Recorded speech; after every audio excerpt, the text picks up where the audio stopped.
আমাদের খোকন স্টাইরি চ্যানেলের সকল প্রকার পাঠ গল্প দেখতে আমাদের চ্যানেলটি সাবস্ক্রাইব করে পাশে থাকা বেল আইকনে ক্লিক করে অল নোটিফিকেশন অন করে দিন। এই তুই বিয়ের জন্য হ্যাঁ বলছিস না কেন রে? সারা জীবন কি আমাদের ঘাড়ে বসে খাবি? তোমাদের ঘাড়ে বসে তো খাই না, আমি খাবার তো খাই চেয়ার টেবিলে বসে। তুই টেবিলে খা আর ঘাড়ে বসে খা, একই কথা। তুই বিয়ের জন্য রাজি কবে হবি তাই আগে বল দেখি এবার। সাত সকালে খেতে বসে কি শুরু করেছো? হ্যাঁ, সেই ইন্টারে পড়ার সময় থেকে বিয়ে বিয়ে শুরু করেছো। এত তারা কিসের তোমাদের? তুই এখন আর ছোট পিচ্চি নাই, সবাই তোর বিয়ের কথা বলে। তুই বড় হয়ে গেছিস, আর মেয়েরা বড় হলে বিয়ে দিতে হয়, তারা পরের বাড়ি যাবে, এটাই নিয়ম। মা, আমি কি তোমার আপন মেয়ে না? সৎ মেয়ের মতো ব্যবহার করো কেন? সৎ মায়ের মতো ব্যবহার করি? তাও তো মুখ ফুটে একবারও বলেন না, মা জননী বিয়ে করতে চাই আমি। তাই বলে কুরবানি দিতে চাও? তা আবার এত তাড়াতাড়ি বুঝি? এত বেশি বোঝা ভাবো আমাকে? আমার বাপের টাকা কম পড়েছে নাকি? এ আবার কোন ধরনের কথা? টাকা পয়সা সব আছে, শুধু একটা মেয়ে জামাই লাগবে। মেয়ে বড় হলে সব বাবা মা মেয়েকে বিয়ে দিতে চায়, কেউ কুরবানি করতে চায় না। মেয়ে হয়ে জন্ম নিলে তাকে পরের বাড়ি যেতেই হবে, এটাই প্রকৃতির নিয়ম। তুমি আমার মা না হয়ে আমি যদি তোমার মা হতাম না, তাহলে দেখতে কখন আমার মেয়ের সাথে আমি এমন খারাপ ব্যবহার করতাম না। থাক, খান সাহেবের কন্যা, আমাকে আলু পাম দিতে হবে না। এই তো ভালো কথা না, আজকালকার মহিলারা শুনতেই পারে না, এটাই সমস্যা। থাক, আমার তো ভালো হওয়ার দরকার নেই, বিয়ে করতে হবে এবছর, এটাই ফাইনাল। বললেই হলো তাই না? মগের মুল্লুক, তোমাদের চোখে না শুধুই আমরা অবলা মেয়েরাই পড়ি তাই না? মেয়েরা বিয়ে করে সংসারী হবে, এটাই নিয়ম, তাতে সমস্যা কি? তাহলে আজ থেকে নিয়ম বদলে দাও, নতুন নিয়ম করো। আসছেন মহারানী ভিক্টোরিয়া, তার জন্য সমাজের মানুষ নিয়ম বদলে দেবে? এই আরিয়াত খান অনুর জন্য সব নিয়ম বদলে যাবে। এটা বলে ড্রয়িং রুমে গিয়ে বড় ভাইয়ের হাত ধরে গরুর মতন টানতে টানতে মায়ের সামনে এনে বলে, এর লেখাপড়া শেষ হয়ে গেছে, বাবার কোম্পানিতে জয়েনও করেছে, ছেলের বিয়ের বয়স পার হয়ে যাচ্ছে, তার বিয়ে না দিয়ে শুধু আমার বিয়ে নিয়ে পড়ে আছো কেন? এই, তোমাদের সোসাইটির লোকের চোখগুলো খালি শুধু মেয়েদেরই কেন দেখে? হ্যাঁ, ঘরে যে বিয়ে উপযুক্ত ছেলেরাও আছে তা তাদের চোখে পড়ে না। মেয়ে মানুষ না হরে বচ্চাত হয়, না হলে আজ পর্যন্ত কোনো পুরুষ মানুষকে তো বলতে শুনিনি আপনার মেয়ে তো পড়তে হবে কেন, বড় হয়ে গেছে, বিয়ে দিবেন কবে? এই সময় চলে গেলে আর ভালো ছেলে পাবেন না। সব বজ্জাত মহিলাগুলো না সমাজটাকে একেবারে দূষিত করে দিচ্ছে। ওদের জ্বালায় ছোট থেকে এই কথা সে কথা শুনে শুনে বড় হতে হয়। কেন রে বাপু, তোদের কোন খেতে আগুন দিয়েছি আমি? তাদের ছেলেরা বড় হয়েছে, বিয়ে দিবে সেটা ডিরেক্ট বললেই হয়, এত ইনিয়ে বিনিয়ে কেন বলে? হ্যাঁ, যত সব। বিয়ের জন্য ছেলেদের কেন নাস্তানাবুদ করে না? ছেলেদেরও বলা উচিত ওদের তাড়াতাড়ি বিয়ে দিতে হবে। অনুর ভাই আর মা দুজন দুজনার চেহারার দিকে হাঁ করে তাকিয়ে আছে। আল্লাহ, মেয়েটা আমার পাগল হয়ে গেছে। কে করবে এই পাগল ছাগল বিয়ে? শেষে কি চিরকুমারী থাকবে মেয়েটা? এই তুই আমার বোন তো না অন্য কারো বোন রে? কেন ভাইয়া, কোনো সন্দেহ আছে? নিজের ঝামেলা কিভাবে বড় ভাইয়ের কারে চাপিয়ে দিতে চাইছিস? ঝামেলা কেন হবে, তোমার বিয়ের ঘটকালি করি। আমি বিয়ে করব তোকে বলছি একবারও, তাহলে এত আগ বাড়িয়ে আমাকে বিপদে কেন ফেলতে চাইছিস? বিপদ কোথায় ভাইয়া, তোমারও তো বিয়ের বয়স হয়ে গেছে, তাই সবাইকে চোখ খুলে তোমাকে দেখতে বলছি, যাতে তুমিও একটু কষ্ট ভোগ করো, বিয়ের ভেচালের মজা বোঝো। মা, এই শিওর কোনো রাস্তা থেকে করিয়ানা মেয়ে, আমার আপন বোন হলেই এমন কথা বলতো না। আচ্ছা মা, আমি অফিসে গেলাম, তোমরা যা খুশি করো এবার। আবির চলে যায়। এসব কি কথা রে? তোর ভাই সবেমাত্র জয়েনিং করেছে, 2-3 বছর তো লাগবে ওর নিজেকে গুছিয়ে নিতে, তারপর না হয় ওর বিয়ের কথা ভাবা যাবে। এই তো লাইনে আসছো, আমিও ভার্সিটিতে পড়ছি, হ্যাঁ, আমাকেও সেটেল হতে দাও, তারপর না হয় বিয়ের কথা ভাবা যাবে। হয় বিয়ে করবি না হয় জব করবি, যে কোনো একটা পথ বেছে নিতে হবে। কে শোনে তোমার কথা? আহারে, সকালবেলা মুডটা খারাপ করে দিল যত সব। রাগে গজগজ করতে করতে ভার্সিটি যাওয়ার জন্য ব্যাগটা কাঁধে নিয়ে বাড়ি থেকে বেরিয়ে যায়। ভার্সিটিতে রিমা বসে চকলেট খাচ্ছিল, অনুর বান্ধবী। অনু এসে চকলেটটা কেড়ে নিয়ে খেতে শুরু করলো। রিমা কিছু বলবে তার আগে অনুর চেহারা দেখে বুঝে যায় যে খুব রেগে আছে। এখন কিছু বলা মানে নিজের কবর খোদাই করা। ও অনু, তোমার কি হয়েছে গো? এভাবে চকলেট খাচ্ছ যে? অনু একটু রাগীভাবে রিমার দিকে তাকিয়ে থাকে। অনু, তোর চোখ দেখে ভয় লাগে আমার, প্লিজ এইভাবে তাকাবি না। অনু কিছু না বলে রিমাকে জড়িয়ে ধরে হাওমাও করে কান্না জুড়ে দেয়। রিমা অনুর মাথায় হাত বুলিয়ে দিতে থাকে, আস্তে করে বলে, কি হয়েছে অনু, এবার তো বলবি নাকি? অনু রিমার ওড়না দিয়ে নিজের নাকটা মুছে নেয়। কুত্তি কোথাকার, বলতে পারতি টিস্যু দিতাম। ওড়নাটা নষ্ট করছিস কিসের জন্য? পানি মুচ্ছি, অন্য কিছু করি নাই। চুপ থাক বেয়াদ্দপ মাইয়া, মনটা এমনিই খারাপ আছে। আমার বিড়াল আমাকেই মিউ মিউ বলে। আমি বিড়াল না, তোর কুটিকালের বান্ধবী। এটা আমার ভুল, তুই আমার বান্ধবী। আজ এরা গীত বাদ দে, কাজের কথায় মন দে। কি কাজের কথা বল দেখি। আজ আবার মায় না আমার বিয়ের কথা বলেছিল রিমা। আন্টি ভালো কথা বলছে রে অনু, তুই বিয়েটা করে নে না, আমি আমার বেস্টর বিয়ের দাওয়াত খাবো। তোর না দাঁত ভেঙে দিব আমি, বেয়াদ্দপ মাইয়া। আচ্ছা বল কি হয়েছে? দাঁত ভাঙানোর দরকার নেই, দাঁত ভাঙার দাওয়াত রিমা খাবে না, তুই তো তোর বিয়ে খা। বান্ধবী রে, তুই তো জানিস আমি সেই 10 বছর আগে এক পোলার উপর ক্রাশ খেয়েছিলাম। আমার সেই পোলাকেই লাগবে। আমি এই জীবনে অন্য কাউকে বিয়ে করব না, ওই ছেলে ছাড়া। তাকে খুঁজে নিয়ে আয় রে বান্ধবী। আল্লাহ, যে কোন কুক্ষণে ওই পোলার সাথে তোর দেখা করাইছিল কে জানে। সে পোলা কই থাকে, বাপের নাম কি, কিছুই জানিস না। এত বছরে বিয়ে করে নিছে কিনা তাও তো জানিস না। নাম জানি তো, রাজ। ওই নাম নিয়ে তসবি পাঠ করবি, পারলে মালা বানিয়ে গলায় পড়বি। রাজ যদি বিয়ে করে থাকে তাতেও আমার সমস্যা নেই। আমি সতীনে সংসার করতেও রাজি আছি। ওর 10 পোলার সৎমাও ওতে রাজি আছি। না, তোর বাড়াবাড়ি বেশি হয়ে যাচ্ছে। এইভাবে চলতে থাকলে এই জীবনে তোর বিয়ে হবে না। না হলেও চলবে, শুধু রাজকে পেলেই চলবে আমার। এবার তোর বাড়ির মানুষকে বলবো, তাদের মেয়ে বিয়েতে না কেন বলে। তারা এই কথা জানলে তোরে জোর করে বিয়ে দিয়ে দিবে, দেখিস।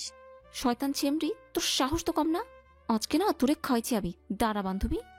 রিমা ব্যাগ হাতে ভোঁ দৌড় দিয়েছে।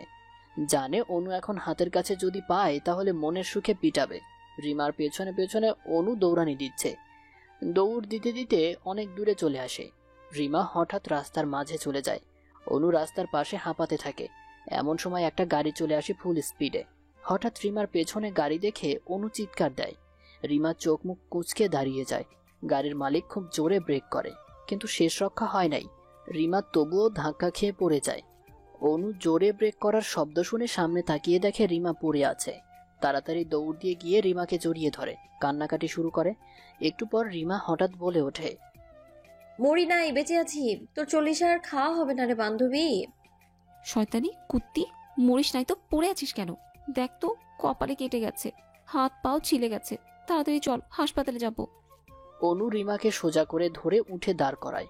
তখন গাড়ির ড্রাইভার বাহিরে এসে বলে, হ্যাঁ ইডিয়েট, কেউ এভাবে মাঝ রাস্তার মাঝে এসে দাঁড়ায়? এমন মেয়েদের থাপ্পড় দিয়ে কান লাল করে দেওয়া উচিত। ওই বেটা ড্রাইভার, তোর সাহস তো কম না। তুই আমাকে থাপ্পড় দিয়া কান লাল করে দিতে চাইছিস? আমিও না এক থাপ্পড় দিয়ে তোর 24টা দাঁত ফালাই দিতে পারি। কি অসভ্য মেয়ে রে বাবা, কথা বলার কোনো সভ্যতা জ্ঞান নাই। দেখেই বোঝা যাচ্ছে কোনো বস্তির 3rd ক্লাস ফ্যামিলির মেয়ে। এই, তুই কাকে 3rd ক্লাস বলছিস? হ্যাঁ, বস্তির মেয়েরা বুঝি মানুষ হয় না? নিজে তো ড্রাইভার হয়ে আসছে ফুটানি দেখাতে, যত সব। জাস্ট মাইন্ড ইউর ল্যাঙ্গুয়েজ, ওকে? দেখ রে রিমা, আজকালকার গাড়ির ড্রাইভারগুলো দেখি ভালোই পটর পটর করে ইংরেজিতে কথা বলে। এই বেয়াদব মেয়ে, এত ড্রাইভার ড্রাইভার করছো কেন? কোন দিক দিয়ে আমাকে ড্রাইভার মনে হচ্ছে? Look at me. অনু এবার তার পা থেকে মাথা অবধি তাকিয়ে দেখে পায়ে দামি জুতো, দামি কমপ্লিট সেট পরা, চোখে একটা সানগ্লাস। দেখতে মাশাল্লাহ। শালা শেষে কিনা একটা ড্রাইভারের উপর ক্রাশ খেলাম। হবে না, মানি না। অনু শুধু রাজকেই ভালোবাসে, এইসব ড্রাইভারের খাওয়া নাই, সে যতই সুন্দর হোক না কেন। অনু, তোর ওনাকে কোন দিক দিয়ে ড্রাইভার মনে হচ্ছে? আমি তো তাই বুঝতে পারছি না। দেখুন, আজকাল ড্রাইভার কোনো সেজে গুজে গাড়ি ড্রাইভ করে, তার মানে এই না যে আপনার ড্রাইভারের নাম ঘুচে যাবে। আপনি আবার আমাকে ড্রাইভার বলে অপমান করছেন? এর ফল ভালো হবে না কিন্তু। আমাকে আর পাবেন কোথায় যে ফল দেখাতে আসছেন? এই শহরেই তো থাকবেন, ঠিক খুঁজে নেব। আমাকে ফাঁকি দেওয়া এত সহজ হবে না। ওরে আমার সোনা চান্দু আসছে আমাকে খুঁজতে। সারা বছর হাতে হারিকেন নিয়ে খুঁজলেও না এই অনুকে খুঁজে পাবেন না। তাই বলে ড্রাইভারকে একটু ধাক্কা দিয়ে সামনে একটা ট্যাক্সি করে রিমাকে নিয়ে হাসপাতালে চলে যায়। কি বেয়াদব মেয়ে, আমাকে ড্রাইভার বলে অপমান করে গেছে। তারপর গাড়িতে বসে সে রাগে গজগজ করতে করতে ড্রাইভ করে তার বাড়িতে যায়। এদিকে অনু হাসপাতালে আসার সময় রিমাকে বলে, বান্ধবীরে আমার রুচি শেষে নষ্ট হয়ে গেছে। কেন, তোর আবার কি হলো রে? আর বলিস না, শেষে কিনা ওই শালা ড্রাইভারের উপর গিয়ে ক্রাশ খেয়েছি। এবার নতুন কথা নাকি? তুই তো চলতে ফিরতে হাজার মানুষের উপর ক্রাশ খেয়ে বসে থাকিস। শয়তানি, কি করতে চাইছিস তুই? নতুন করে কি আর বলবো, তুই সবার উপর ক্রাশ খেতে থাকিস। কে জানে রাজের উপরে ক্রাশটা আসলো নাকি নকল।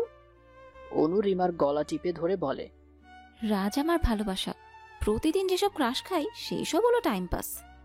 রিমা নিজের গলা ছাড়িয়ে নিয়ে বলে, এমনি সারা দুনিয়ার উপর ক্রাশ খেলে নিজের বরের উপর আর খেতে পারবি না, কারণ তোর যে অবস্থা তাতে তোর বেচারা বরের কপালে দুঃখ আছে। তুই নজর দিবি না, আমি যেমনই হই না কেন আমি আমার রাজের দিকে অনেস্ট আছি, বুঝেছিস? হাসপাতালে এসে রিমাকে একটা ডাক্তার দেখে। রিমা ড্রেসিং করে দিয়ে বলে, বেশি লাগে নাই, একটু বিশ্রাম করলে ঠিক হয়ে যাবে। আচ্ছা ডাক্তার, আপনি কি বিবাহিত? না, কেন বলুন তো? না মানে আপনি দেখতে তো ভালোই, যে কোনো মেয়ে আপনাকে দেখে ক্রাশ খাবে। আপনি ক্রাশ খেয়েছেন নাকি? তাই আগে বলেন শুনি। সামনে এত সুন্দর একজন ডাক্তার, তার উপর ক্রাশ না খেয়ে থাকা যায় বলুন? আরে আপনিও তো দেখতে ভালোই, বাড়ির ঠিকানাটা দিয়ে যান তো। ক্রাশ খাওয়ার সাথে ঠিকানার কি সাথ? কি সাথ মানে? আপনি আমাকে পছন্দ করেন, আমি আপনাকে করছি, তাই আপনার বাড়িতে আমার পরিবারের মানুষকে পাঠাবো আমাদের বিষয়ে কথা বলতে। আহা, পোলার কি শখ! চেনা নাই জানা নাই আমি করব বিয়ে। থাক, দরকার নাই ভাই, মাফ করেন আমাকে। তারপর রিমার হাত ধরে হনহন করে হাসপাতালের বাহিরে এসে বলে, শালা ডাক্তারে কি শখ, আমাকে করবে বিয়ে? আরে ডাক্তার কি জানে আমার একটা ক্রাশ বর আছে? সে আজ সাথে নাই তাতে কি হয়েছে, কিছুদিন পর অবশ্যই থাকবে। খাও, আরো বেশি করে যার তার উপর ক্রাশ খাও, শয়তান মেয়ে। হ্যাঁ বইন, বুঝতে পারছি, যার তার উপর ক্রাশ খাওয়া যাবে না। ক্রাশ খাওয়ানোর মাঝে না জ্বালা আছে। চল তোকে তোর বাড়িতে দিয়ে আসি। রিমাকে তার বাড়িতে পৌঁছে দিয়ে অনু নিজের বাড়িতে চলে যায়।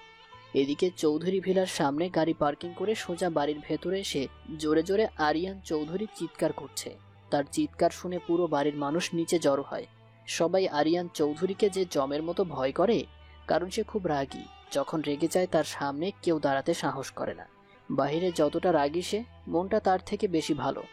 আরিয়ানের বাবা আরিফ চৌধুরী ভয়ে ভয়ে ছেলেটাকে জিজ্ঞেস করে, কি হয়েছে বাবা, এত রাগ করছো কেন? আমাকে কি দেখতে ড্রাইভারের মতো লাগে? এত দামি দামি ড্রেস পরার পরও রাস্তার মানুষ আমাকে ড্রাইভার বলে সম্বোধন করছে। কার এত সাহস যে তোমাকে ড্রাইভার বলার মতো এত বড় কলিজা রাখে? হ্যাঁ, যার সামনে আমরা কথা বলার সাহস করি না। আমাকে এয়ারপোর্টে রফিক চাচা কেন আনতে চায়নি? রফিক যায়নি, অন্য ড্রাইভার তো পাঠিয়েছিলাম। তোমরা জানো না আমি অন্য কারোর সাথে আসছি না? তাহলে কি ভেবে অন্য কাউকে আমাকে নিয়ে আসতে পাঠাও? Answer me, Y? আসলে বাবা হয়েছে কি জানো তো? তখন পেছন থেকে একজন বলে ওঠে, তাতে কি হয়েছে? সব সময় তোমার পছন্দের মানুষকেই পাবে তার কোনো মানে হয় না। তাই বলে ফুফুম্মা সব সময় সবার ইচ্ছা আমি মেনে নিতে পারবো না। আরিয়ান, এখন কি তুমি আমার মুখে মুখে তর্ক করবে? তোমার কাছে আমার এতদিনে এই সম্মান? আরিয়ান ফুপুকে জড়িয়ে ধরে বলে, আমি কেন কোনো দিন কাউকে তোমাকে অপমান করতে দেব না। জানি তো, আমার রাগী ছেলে আর যাই করুক আমাকে কখনো অপমান করতে পারে না। তাহলে একথা আমাকে আগে বলতে পারতেন। তার রফিক চাচা কেমন আছে এখন?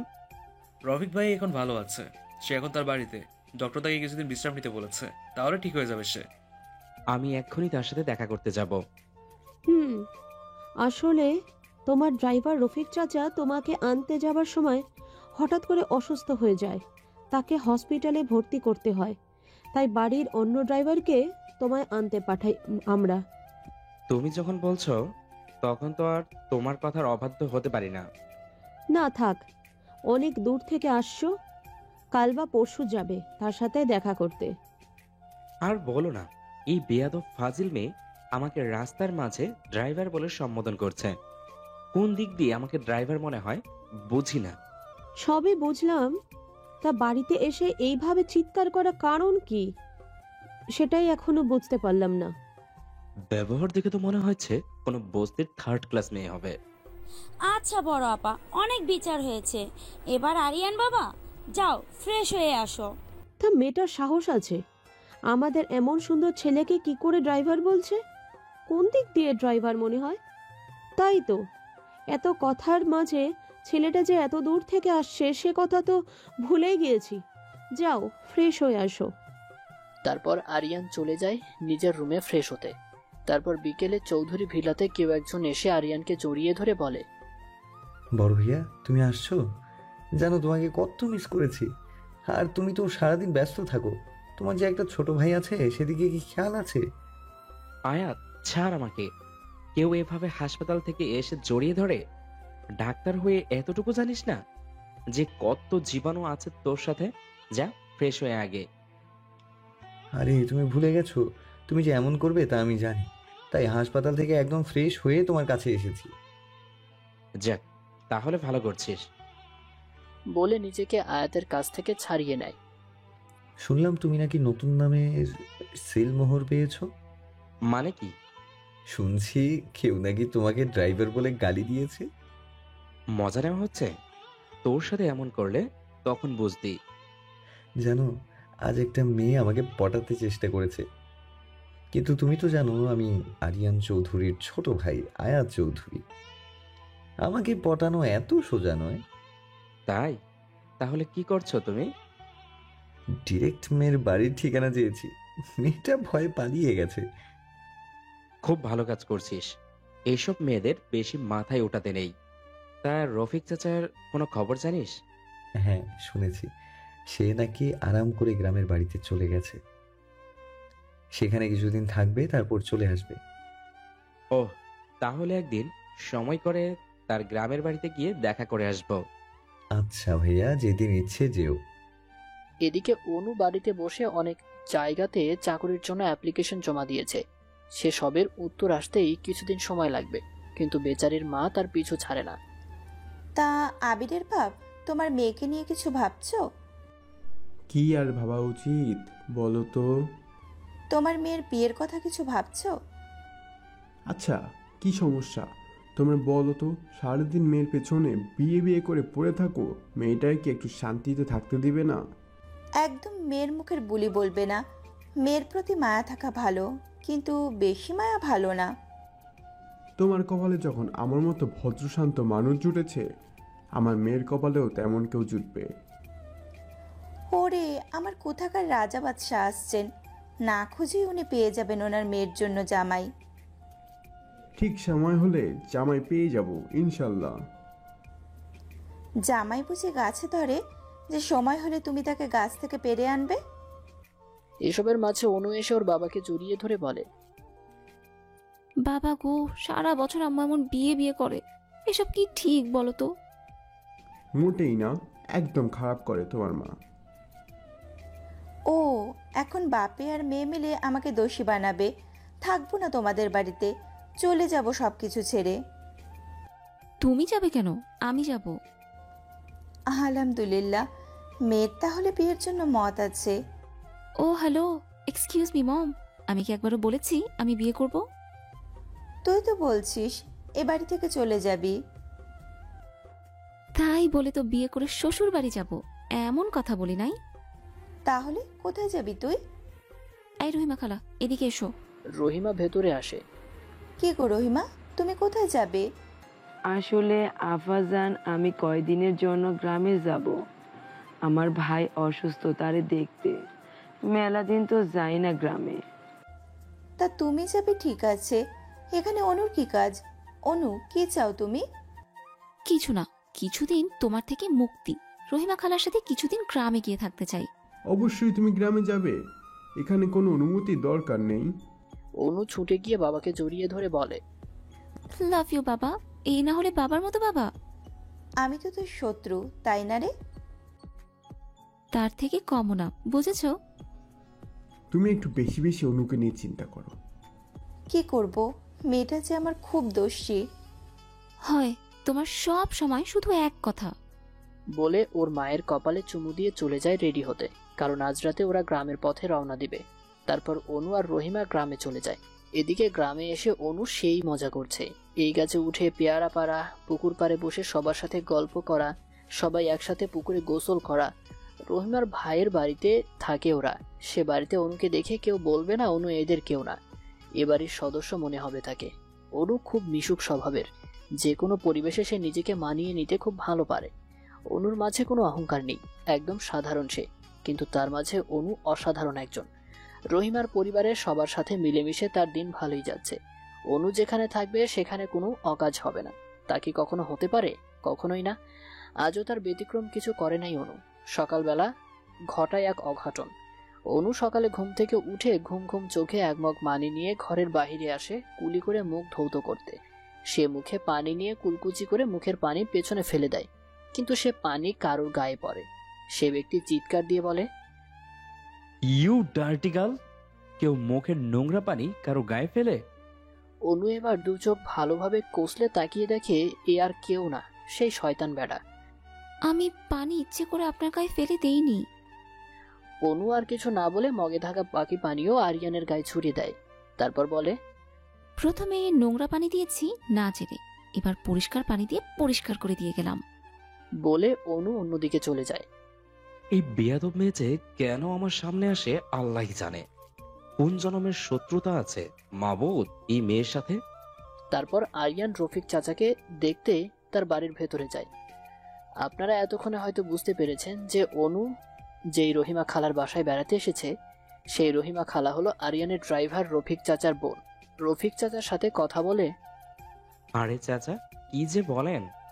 আপনি আমাকে এত ভালোবাসা দিয়েছেন, আর আপনার জন্য আমি এইটুকু কাজ করতে পারবো না, তাই কখন হতে পারে? আরিয়ান নিজের দিকে তাকিয়ে বলে, আরে চাচা, কি যে বলেন! আপনি কেন ক্ষমা চাইবেন? এই কথা বাদ দিন। তারপর রফিকের পরিবারের সাথে দেখা করে, তাদের মোটা অঙ্কের কিছু টাকা দেয়।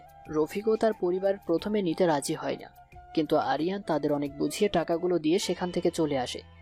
এর কিছু সময় পর অনু সে বাড়ির ভেতরে গিয়ে বলে, বাপ্পা, এখানে যে দেখছি ফলের দোকান দিয়েছেন, এত ফল মিষ্টি কোথায় থেকে আসছে?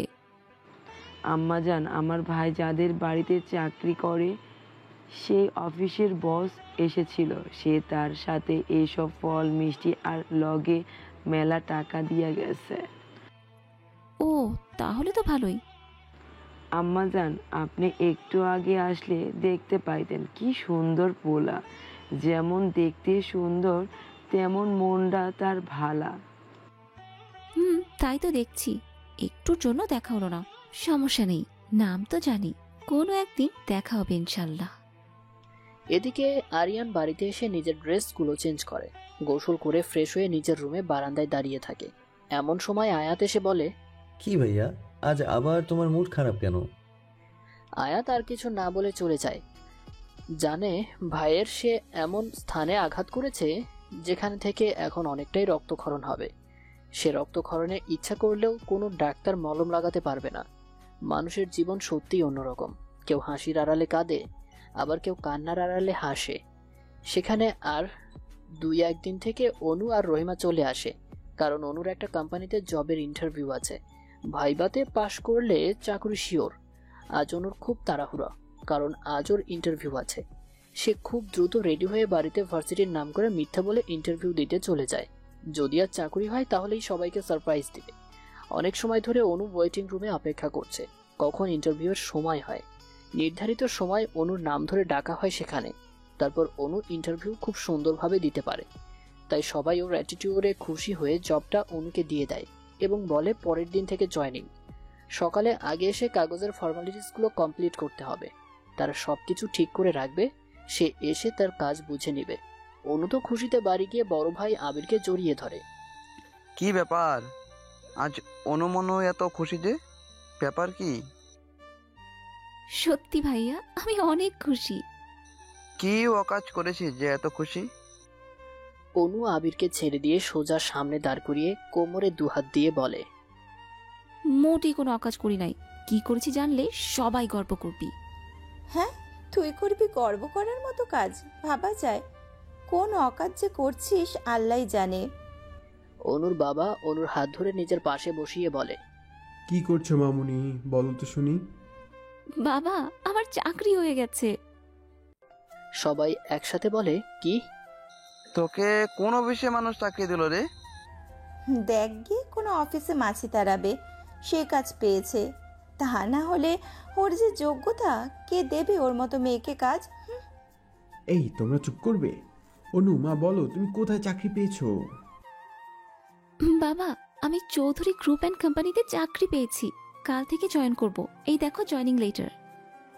সবাই তো পুরাই ভ্যাবাচাকা খেয়ে যায়। তাদের মেয়ে নিজের কোম্পানি ছেড়ে অন্যের কোম্পানিতে জব করবে, ভাবা যায়? এত বড় কোম্পানিতে তুমি কাজ করবে? এ তো ভালো কথা। তুমি আমাদের কোম্পানিতে জব করলেও তো পারতে। বাবা, তোমার কোম্পানিতে জব করে তো আর নিজের পরিচয় তৈরি করতে পারবো না। সবাই বলবে তখন বাবার আছে তাই পেয়েছি, নিজের যোগ্যতায় পাইনি। আমি তোমাদের ছাড়া নতুন এক পরিচয় তৈরি করতে চাই। তারপর আর কেউ কিছু বলে না। তাদের মেয়ে যা ইচ্ছে তাই করতে পারে, সমস্যা নেই। সে স্বাধীনতা অনুর আছে। আবির মিষ্টি এনে অনুকে খাইয়ে বলে, অভিনন্দন বনু, বেশি করে মিষ্টি খা আর ভালো মতো কাজ করে আমাদের সবার মাথা গর্বের সাথে আরো উঁচু করবি। অনু আবিরকে জড়িয়ে ধরে বলে, ধন্যবাদ ভাইয়া, তোমাকে এত এত ভালোবাসি তোমাকে। ভাইকে পেয়ে আমাদেরকে ভুলে যাবি? বাবা মা, তোমাদের তিনজনকে আমি নিজের থেকেও বেশি ভালোবাসি। তারপর অনু সারা রাত ঘুমাতে পারে না। কাল থেকে জব করবে। উফ, কত নতুন মানুষের সাথে পরিচয় হবে, নতুন একটা জীবন শুরু হবে, ভাবতে ভাবতে ঘুমিয়ে যায়। সারা রাত বেচারি অনু খুশির ঠেলায় ঘুমাতে পারে নাই। যেই না একটু চোখ লেগে গিয়েছিল, তাও ভোরে আজানের সুর শুনে ঘুম ভেঙে যায়। তাড়াতাড়ি উঠে নামাজ পড়ে। নামাজ পড়ার শেষে কি আর করবে তাই ভাবতে থাকে। সে ভোর থেকে রেডি হতে শুরু করে, নিজেকে একদম পারফেক্টভাবে রেডি হয়ে বসে থাকে। এদিকে সকাল 8টায় নাস্তার টেবিলে অনু বনু, তার রাতে ঘুম ঠিক মতো হয়েছে তো? অনু একটু ভাব নিয়ে বলে, কেন, ঘুমের আবার কি হবে? ঘুম ঠিক মতো কমপ্লিট হয়েছে, তা নিয়ে তোমাদের ভাবতে হবে না। কি যে বলিস, আমি না ভাবলে কে ভাববে বল? প্রথম যেদিন আমি বাবার অফিসে জয়েন করি, সেদিন সারা রাত আমার একটুও ঘুম আসে নাই। খুব টেনশন কাজ করতেছিল মাথায়। আমার কোনো টেনশন নেই। হ্যাঁ, তোমাকে আমার টেনশনে কথা বলে মরি, তাই না? আবির, বাদ দাও অনুর কথা। যে দুষ্টু মেয়ে, আর না আছে কোনো কাজের যোগ্যতা। আজ জয়েন করবে তো আজকেই চাকরি ছেড়ে চলে আসবে। যদি চাকরি ছেড়ে না আসি তখন কি করবে? তুই যদি 1 মাস চাকরি করতে পারিস তাহলে আর তোর বিয়ের কথা বলবো না, কিন্তু যদি ছেড়ে চলে আসিস তাহলে তোকে আমাদের পছন্দ মতো বিয়ে করতে হবে। আমি রাজি। আমিও দেখিয়ে দিব আমি কি কি করতে পারি। তোমাদের কথা মতো না জীবনেও বিয়ের আসরে বসবো না। তারপর অনু তাড়াতাড়ি সবার থেকে বিদায় নিয়ে অফিসে যাওয়ার জন্য বেরিয়ে যায়। অনু রাস্তা দিয়ে যাচ্ছে আর ভাবছে, আমাকে কি বাড়ির মানুষ ছাগল পেয়েছে যে বিয়ে দিয়ে বিদায় করবে? এই অনুকে তো চেনে না, অনু কি জিনিস। অফিসের গেটে ঢুকতেই সে আরিয়ানের সাথে ধাক্কা খায়। সামনে তাকিয়ে বলে, ওরে সারা ছাত্রা কানা, আমারে ফলো করতে করতে আমার অফিসে চলে আসছিস? এর কি খেতে কোনো কাজ নেই না কি? Hi dirty girl, are you crazy? নিজেকে আয়নাতে ভালো মতো দেখেছ যে তোমাকে ফলো করতে যাব? তাও এই আমি? আমাকে দেখে তোমার কি মনে হয়? Look at me. ওরে সোনার চান্দু, আমি যেখানে যাই সেখানেই পৌঁছে যায়, আবার আমাকে নিয়ে নিন্দা করতে আসছে। নিজে বাড়িতে গিয়ে ভালো করে আয়না দেখুন। আমার মতো আমার সুন্দরী মেয়ে দেখলেই ধাক্কা খেতে মন যায়, তাই না? সব বুঝি আমি। আজ অফিসের প্রথম দিন বলে কিচ্ছু বলছি না, না হলে না ঘরটা মোটকে দিতাম। তাই বলে আরিয়ানকে পাশ কাটিয়ে চলে যায়। ও আই সি, এই ডার্টি গার্ল এই অফিসের। Not bad for her. Wait and see, আমাকে অপমান করার শখ মিটে যাবে। অনুকে অফিসের ম্যানেজার কিছু কাগজ দেয় স্বাক্ষর করতে। কাগজে কি লেখা আছে তা না পড়ে স্বাক্ষর করে দেয়। অনু ম্যানেজারের হাতে কাগজগুলো দিয়ে বলে, কি কাজ আজ থেকে আমার? আজ থেকে আপনি এই অফিসের বসের পিএ। কিন্তু আমি তো একজন সাধারণ কর্মচারী হিসেবে কাজ করতে এসেছিলাম, পিএ কি করে হয়ে গেলাম? আমি জানি না, হয়তো আপনার মাঝে কোনো ভালো গুণ দেখেছে তাই এই পোস্ট অফার করেছি। আপনি বরং বসের সাথে কথা বলে দেখুন। এখান থেকে সোজা গিয়ে বাম পাশে স্যারের কেবিন। অনু সোজা বসের ক্যাবিনে এসে নক করে। অনুমতি পাওয়ার পর রুমে প্রবেশ করে। স্যার, আমি তো একজন সাধারণ কর্মচারী হিসেবে কাজ করতে এসেছিলাম। এত বড় পোস্ট কিভাবে আমাকে দিলেন? এর যোগ্য তো আমি না। আরিয়ান নিজের মুখের সামনে থেকে ফাইল সরিয়ে বলে, জানি তো আপনি পিএ হওয়ার যোগ্য না, সেই জন্যই তো পিএ পোস্টে রাখছি আপনাকে, আপনাকে শিক্ষা দেওয়ার জন্য। অনু তোতলাতে তোতলাতে বলে, আপনি আপনি এখানে বসের কেবিনে কি করছেন? আমার অফিসে আমি থাকবো না তো কি আপনার বর থাকবে? অনু একটু লজ্জা পেয়ে বলে, না স্যার, সে থাকলে কি আপনি সামনে থাকতেন? সে থাকলে তো ভালোই হতো। Just shut up you idiot. এই, একদম ধমক দিয়ে কথা বলবেন না। আপনার মতো মানুষ এই অফিসের বস আগে জানলে না কখনো কাজ করতে আসতাম না। না জেনে এসে ফেসে গেছি। আপনি কি দেখে যে বস হয়েছেন না আল্লাহই জানে। ড্রাইভার হবার যোগ্যতা নেই আপনার। আহিয়াত খান, অনু। কাজের মিল থাক বা না থাক তাতে আপনার কি? আমার কিছু না, আবার অনেক কিছু। এখন আপনি আমার পিএ, সো আমার অনেক কিছু। কিসের পিএ? করব না। আপনার চাকরি ছেড়ে চলে যাব আমি আমার বাড়ি। বলে দরজা খুলবে তখন তাহলে 50 লক্ষ টাকা দিয়ে যান। অনু থ হয়ে দাঁড়িয়ে যায়। ফিরে এসে বলে, কিসের টাকা? চাকরি করবো না তো টাকা কেন দিব? মামা বাড়ির আবদার নাকি? আপনি একটু আগে যে কন্ট্রাক্ট পেপারে সাইন করেছেন তাতে লেখা আছে 1 বছরের আগে এই অফিস থেকে আপনি কাজ ছেড়ে যেতে পারবেন না। আর এই 1 বছরের আগে যদি যান তাহলে অফিসকে জরিমানা বাবদ এই টাকাটা দিয়ে যেতে হবে। টাকা দিতে রাজি আছি, তাও চাকরি করব না। এমন সময় অনুর মার কথা মনে পড়ে। চাকরি করবি না, বিয়ে করে সংসার করবি? বাবা, ডার্টি গালের দেখি টাকার গরম আছে। অনু কিছু না বলে ভ্যাঁ ভ্যাঁ করে কান্না শুরু করে দেয়। আরিয়ান ধমক দেয় জোরে। একদম চুপ। অনু আরিয়ানের হাত ধরে বলে, স্যার গো, আপনার চাকরি করতে আমি রাজি আছি। 50 টাকা হলে কথা ছিল, এত টাকা আমি কই পাবো? আচ্ছা, এইবার না কখনো লাইনে আসছো। যাও, আমার ডান পাশের কেবিন তোমার, সেখানে গিয়ে বসো। আমি দরকার হলে ডাক দিব, ডাকার সাথে সাথে এসে হাজির হবে। অনু নিজের ডেস্কে বসে আরিয়ানকে হাজার গালি দিচ্ছে। শালা খারুস, টিকটিকি, হনুমানের 14 নম্বর বংশের নাতি তুই। খচ্চরের বড় বাপ, শয়তানের নানা। তুই কি ভেবেছিস? হ্যাঁ, তোর টাকা দিবার ভয়ে চাকরিতে জয়েন করেছি? আরে বোকা, না, বিয়ের ভয়ে করেছি। চাকরিটা না করলে মা বিয়ে দিয়ে দিবে তাই। একটু পর আরিয়ান অনুকে ডেকে পাঠায়। স্যার আমাকে ডেকেছেন? না, আমি তো আমার পিএ কে ডাকছি। আপনি কি আমার পিএ নাকি অন্য কিছু? জি, আপনার বিয়ে হাজির। বলুন কি করতে হবে? নিচে গাড়িতে আমার কিছু ফাইল আছে, তা সিঁড়ি দিয়ে হেঁটে আনতে হবে। এ আর কি কথা, আমি এক্ষুনি আনছি। নিচে এসে গাড়িতে দেখে 4-5টা ফাইলের বান্ডিল বাঁধা। তা এত যে সে একবারে নিয়ে যেতে পারবে না। শয়তান বান্দর, তোর মনে এই ছিল? কেন এই কাজটা অন্য কাউকে দিয়ে করালে কি মহাভারত অশুদ্ধ হয়ে যেত? হনুমান এর কিচ্ছু না বলছি। হনুরে, তুই আজ মরে ভূত রে। অনু সেই ফাইলগুলো নিয়ে অনেক কষ্টে 3-4 বার 10 তলায় ওঠানামা করে। তারপর আরিয়ান সারাদিন ওকে দিয়ে এটা ওটা করাতেই থাকে। শেষে বসের ক্যাবিনে বসে কান্না শুরু করে। সবে তো শুরু ডার্টিগাল, আগে আগে দেখো আর কত কি করি। আমার সাথে তুমি যেইগুলো করেছ এখন তার ফল ভোগ করো। আমাকে মেরে ফেলতে চান? এমন ইনোসেন্ট কিউট বাচ্চা মেয়ের সাথে এমন করতে একটুও কষ্ট লাগে না? ও স্যার, আপনার মনে কি একটুও দয়া মায়া নেই? অল্প একটু কষ্ট লাগে তো, তাই এখন তোমাকে ছুটি দিচ্ছি। কাল ঠিক 9টায় অফিসে আসবে। যদি দেরি হয় তাহলে বুঝতেই তো পারছো। অনু খুশি হয়ে ঘড়ির দিকে তাকিয়ে দেখে 6টা বাজে। নাক সিটকে বলে, 1 ঘন্টা আগে অফিসের সময় শেষ হয়েছে, এখন নাকি ছুটি? আরো সময় থাকতে চাও? তাহলে থাকো, আমার সমস্যা নাই। তুমি চাইলে সারা রাত এখানে থাকতে পারো। আমার মরার শখ নাই। তাই বলে তাড়াতাড়ি বাড়িতে চলে আসে।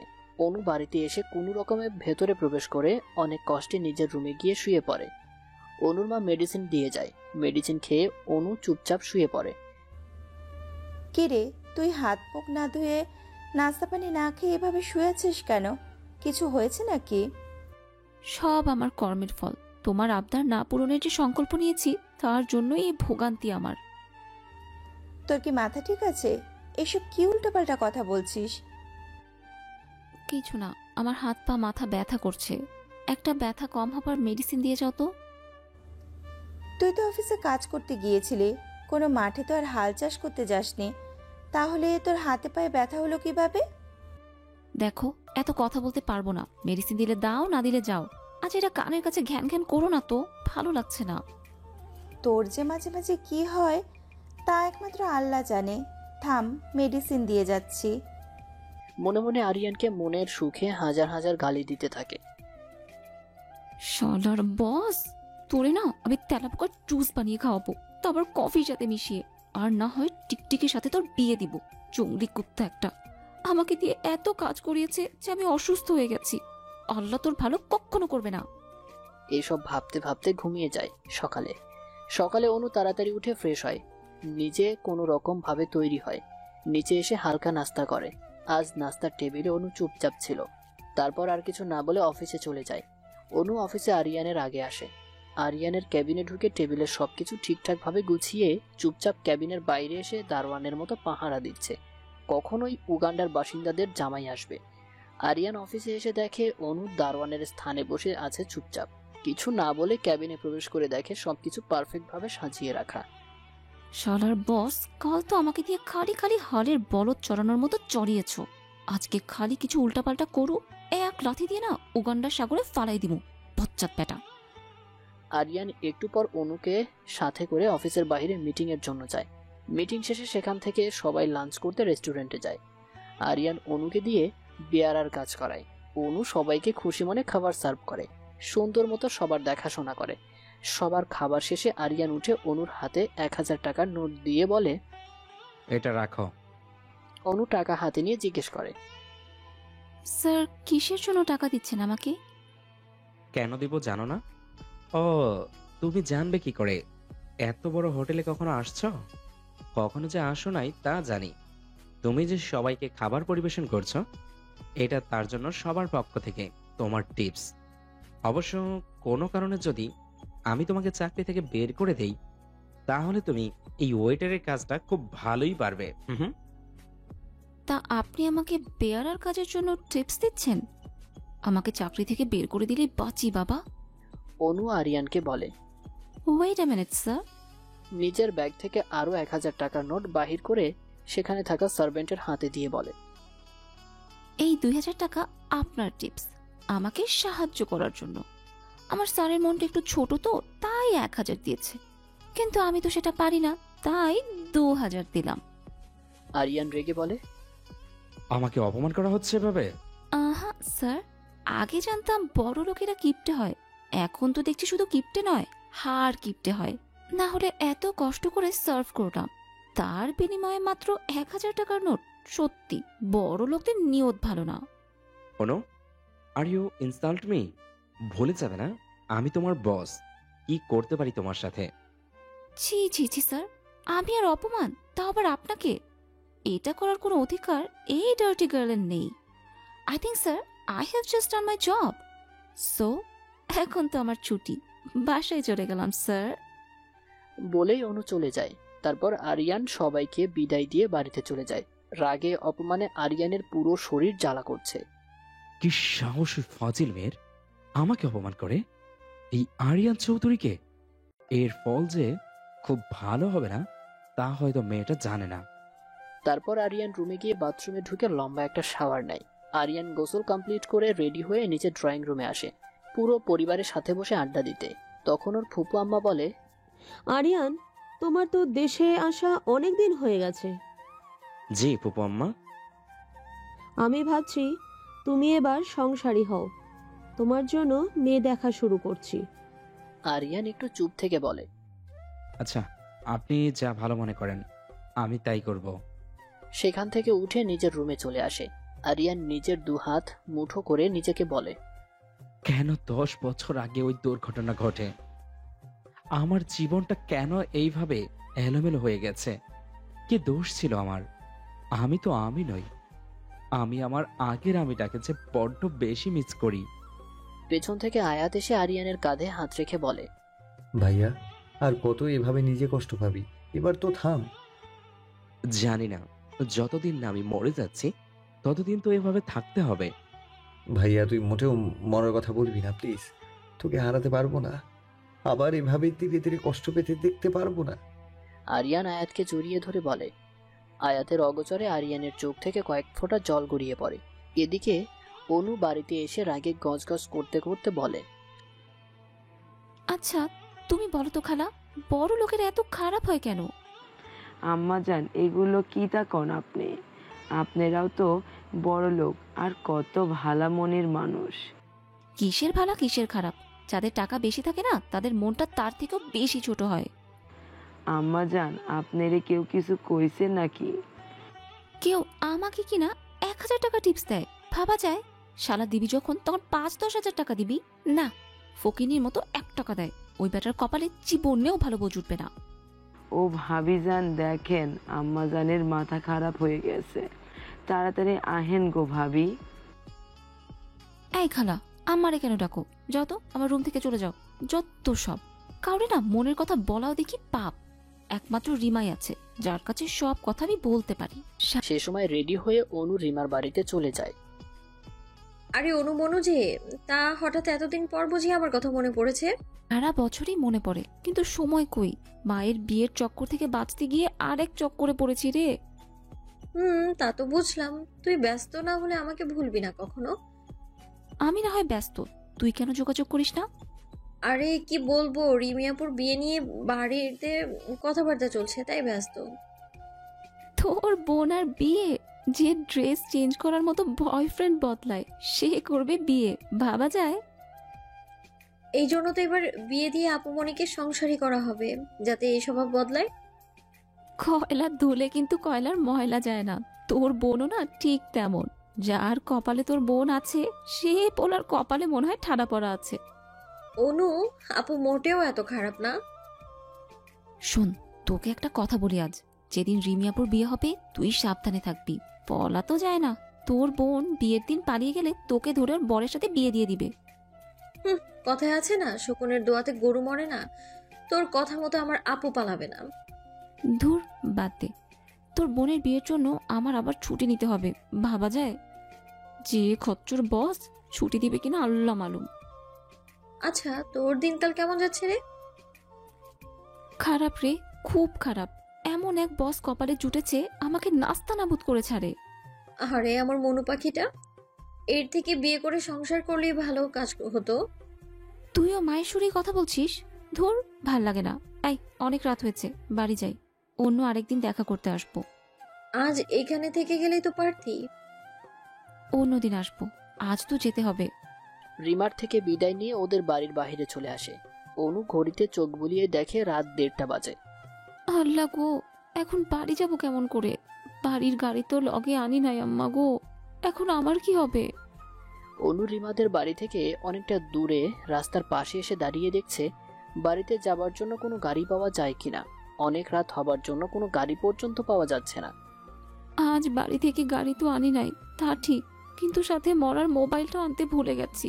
আজ যদি একটা প্রেমিক থাকতো তাহলে কোনোদিন মোবাইল বাড়িতে ভুলে রেখে আসতাম না। অনুরে, আজ যদি তোর 5-10টা বয়ফ্রেন্ড থাকতো তাহলে একটা না একটা তো ঠিকই কাজ করতো। এমন সময় পেছনে কোনো শব্দ শুনতে পায়। পেছনে তাকিয়ে দেখে কয়েকটা ছেলে অনুর দিকে এগিয়ে আসছে।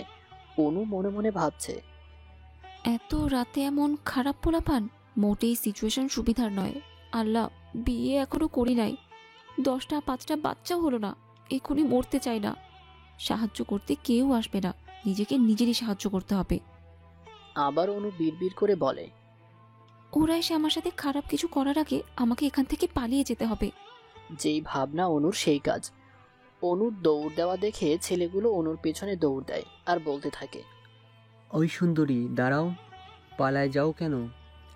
আমাদের সাথে একটু মজা করে যাও, মাঝরাতে একা ফাঁকা রাস্তায় আর কখনো পাবে না। অনু মনে মনে কত দোয়াদৌড় যে পড়ছে তা আল্লাহই জানে। আল্লাহ, এই রাতে আমার কি হবে? কে বাঁচাবে আমাকে? আমি তো কোনো গল্পের নায়িকাও না যে হিরো এসে আমাকে বাঁচাবে। আল্লাহ, আজ আমার যদি একটা হিরো থাকতো তাহলে কি খুব ক্ষতি হতো। অনু নিজের কাঁধের ব্যাগটা জড়িয়ে ধরে মুড়ি বাজি দৌড় দেয়। চোখ কান সব যেন আকাশে উঠাইয়া রাখছে। বেচারি খুব ভয় পেয়েছে আর হাঁপাতে হাঁপাতে রাস্তার মাঝে চলে আসে। তারপর হঠাৎ করে একটা গাড়ির সাথে অনু ধাক্কা খায়। খুব একটা জোরে ধাক্কা লাগে না, তারপরও নিজের ব্যালেন্স রাখতে না পেরে রাস্তায় ছিটকে পড়ে গিয়ে একটু কপাল কেটে যায়। গাড়ি থেকে মানুষটা নেমে এসে অনুর হাত ধরে সোজা করে দাঁড় করিয়ে দেয়। অনু কোনো কিছু না দেখে না বুঝে ভয়ে সামনের মানুষটাকে জড়িয়ে ধরে কান্না শুরু করে দেয়। প্লিজ আমাকে বাঁচান। অনুর পেছনের ছেলেগুলো সামনে এসে বলে, ওই মায়ারে আমাগো দিয়ে দিন, ওইটা আমাদের ভাগ্যের। তুই বেটা মাঝখান থাইকা আইসা বুকে আগলাইয়া রাখছিস। মেয়েটা কি তোদের সম্পত্তি? আমার বুকে আছে, যদি সাহস থাকে আমার কাছ থেকে নিয়ে যা। ছেলেগুলো এগিয়ে এসে একজন অনুর হাত ধরতে যাবে, তার আগেই আরিয়ান তার হাত ধরে ফেলে, বলে, আমি থাকতে ওকে স্পর্শ করা এত সহজ হবে না।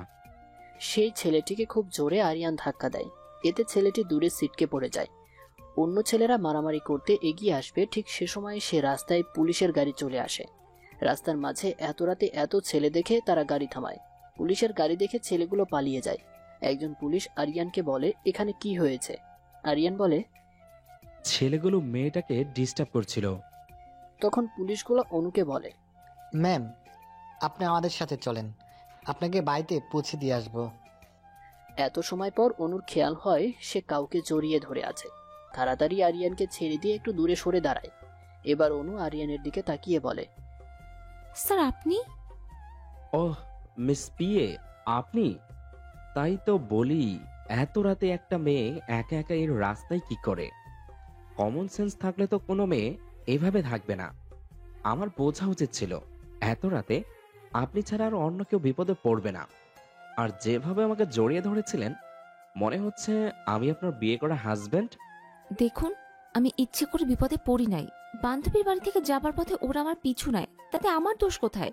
আর বান্ধবীর সাথে আড্ডা দিতে কখন যে এত রাত হয়ে গেছে সেটা বুঝতেই পারিনি। আর আপনি যেভাবে বলছেন মনে হচ্ছে আমি ইচ্ছে করে এমন করেছি। কই, খারাপ কোনো ড্রেস তো পরিনি যাতে কোনো রাস্তার মানুষ আমার প্রতি আকৃষ্ট হয়।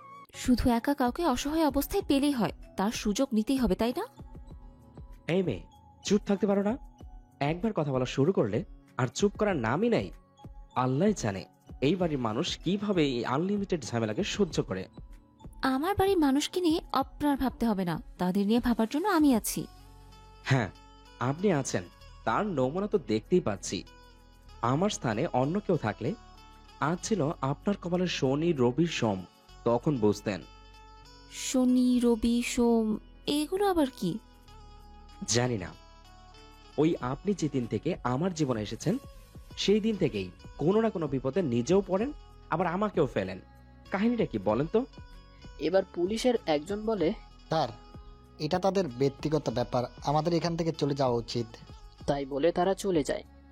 ওই পুলিশ, থামেন আপনারা, আমাকে নিয়ে যান। আমি একা একা বাসায় যাব কি করে? ঠিক আছে, আল্লাহ তোমার বিচার করছে। ওই শয়তান বজ্জাত খচ্চর বস, তোর জন্য আমার গাড়ি চলে গেছে। আমি এখন বাড়ি যাব কি করে? কে দিয়ে আসবে? জাস্ট মাইন্ড ইউর ল্যাঙ্গুয়েজ, ওকে? ওইটা আপনার বাবার গাড়ি ছিল না যে আপনাকে না নিয়ে চলে গেছে, তার জন্য আপনি এভাবে বলছেন। আমার বাবার গাড়ি নয়, কিন্তু সরকারি গাড়ি তো ছিল। আমাকে নিয়ে গেলে ওদের কি সমস্যা হতো? বজ্জাতের হাড্ডি সব। আমি এখন বাড়ি যাব কেমন করে? আমি ছাড়া আর কোনো রাস্তা নেই। আপনাকে আমি বাড়িতে পৌঁছে দিয়ে আসছি, আমার গাড়িতে গিয়ে বসুন। অনু সোজা গাড়ির কাছে গিয়ে পেছনের সিটে বসে পড়ে। আমাকে কি আপনার ড্রাইভার মনে হয়? না তো, কখনোই না। আপনি তো আমার বস, ড্রাইভার হতে যাবেন কেন? তাহলে সামনের সিট রেখে পেছনে কেন বসছেন? ও সরি, বুঝতে পারিনি। আরিয়ান এসে বলে। তারপর পেছন থেকে নেমে গাড়ির সামনে এসে বসে। তারপর আরিয়ান গাড়ি ড্রাইভ করে আগে অনুকে হাসপাতালে নিয়ে যায়। ম্যাম সাহেব, আপনি কষ্ট করে একটু নামবেন। আপনি হাসপাতালে কেন আসছেন? আমি তো বাড়ি যাব। আপনি মাথায় যে গোতা খাইছেন তা বুঝি ভুলে গেছেন? কিন্তু আমি ভুলি নাই। ওহ তাই তো, আমি তো ভুলেই গিয়েছিলাম। আমি তো আর ভুলতে পারি না, কারণ আমার পিয়ে অসুস্থ থাকলে তো আমারই ক্ষতি। আপনি নিজের ভালোর জন্যই এনেছেন, আমার জন্য না। কত স্বার্থপর আপনি। আল্লাহ, এ তো দেখি পুরাই খচ্চর। এই ব্যাটার কপালে কোনো দিনও ভালো হইব না। তারপর অনু আর আরিয়ান হাসপাতালের ভেতরে যায়। সেখানে অনুর মাথায় ডাক্তার ড্রেসিং করে দেয় আর বলে, বেশি লাগে নাই, একটু বিশ্রাম করলে ঠিক হয়ে যাবে।